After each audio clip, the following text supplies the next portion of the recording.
Hello, Joe Simhart here again for another installment of Cults in Our Culture. It's May 2nd, 2021, and today I'm going to discuss a book I just finished, an expansive book of 1,160 pages, and I hope you can see this. It's called Invoking the Beyond, the Kantian Rift, Mythologized Menaces and the Quest for the New Man by Paul and Philip D. Collins. So, with that mouthful, I'll get into my critique, which I wrote up. And what I found was that the authors sound convincing, appeal to a lot of authority figures, and are intent on establishing a Christian truth and reality in the face of what they call modernism and progressivism and neo-Gnosticism and a lot of other things. In any case, let me just read this and we'll see where this goes. If Satan, disguised as a reasonable light bearer in modernism, appeared through the Enlightenment and the metaphysical Kantian rift in epistemology that enabled man through a Promethean apotheosis to become the arbiter of his own divinity, employing scientific and technocratic revolutions, relying for credence on Darwinism and the ancient heresies of Gnosticism, coupled with the incipient power grabs within the current deep state, intent on social control of the masses through evil oligarchies and their Gnostic-influenced movies, books, and new religions, then the authors of Invoking the Beyond, invoking the anti-modernist traditionalism of René Guénon and his followers, could be correct. There you go. However, I go on.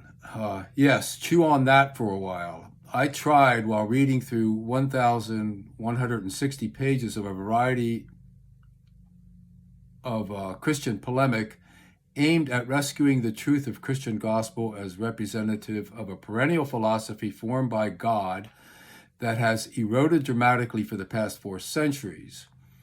The authors warn that their approach is through a Christian lens, and that's in quotes.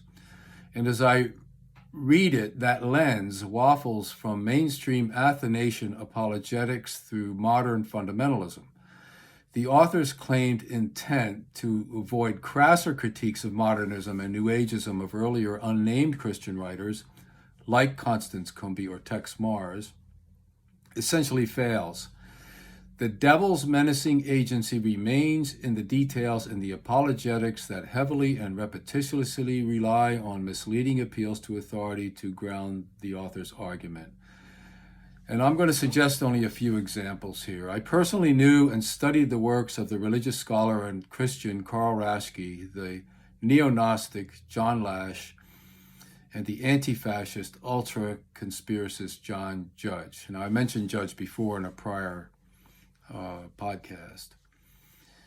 The authors rely on Raschke's 1980 polemic against neo-Gnostic influence, the interruption of eternity, but avoid his later work, this one, Globo Christ, that came out in 2008 by Karl Raschke. And the subtitle is The Great Commission Takes a Postmodern Turn. On page 1081 of Beyond, the authors claim, as was previously observed, secularization usually precedes an explosion of cults and occultism, unquote. Yet, Raschke and Globo Christ, page 183, affirms this: the first apostles and the early Christians faced the same daunting and promiscuous pluralism during the heroic era of pre-Constantinian Christianity, but they were not cowed by it. The streets and bazaars of the boundless Romanitas were swarming and teeming with every spiritual commodity and cult of which the mind could conceive, unquote. Beyond's secularization bogeyman has no legs, in other words.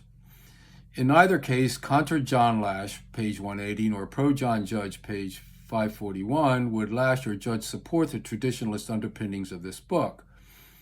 Now, I knew both Lash and Judge personally, as I said.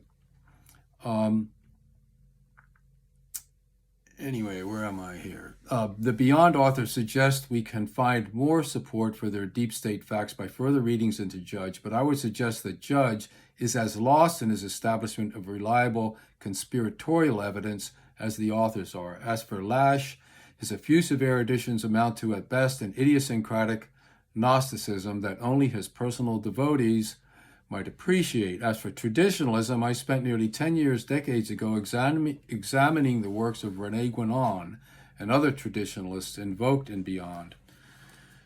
Guénon's The Reign of Quantity, the Signs of the Times is invoked by the Beyond authors. This came out about 100 years ago, I think. Here's a book about Guénon by Robin Waterfield, René Guénon and the Future of the West, and that's a picture of him. He was a convert to Islam after growing up Catholic and relied a lot on ancient Hindu scriptures for his traditionalism. And this is a book by Guénon called Theosophy, A History of a Pseudo-Religion, that I tried to read in French in 1980, but it came out happily less than 20 years ago in English. So, to counter Guénon, we might want to read Against the Modern World by Sedgwick. It came out sometime around 2008 or 2004, I believe. In any case, I say you can read Sedgwick 2004 for a counterposition. As for that devil Kant, a more useful critique of Kant's system emerges in the work of American philosopher Willard Quine.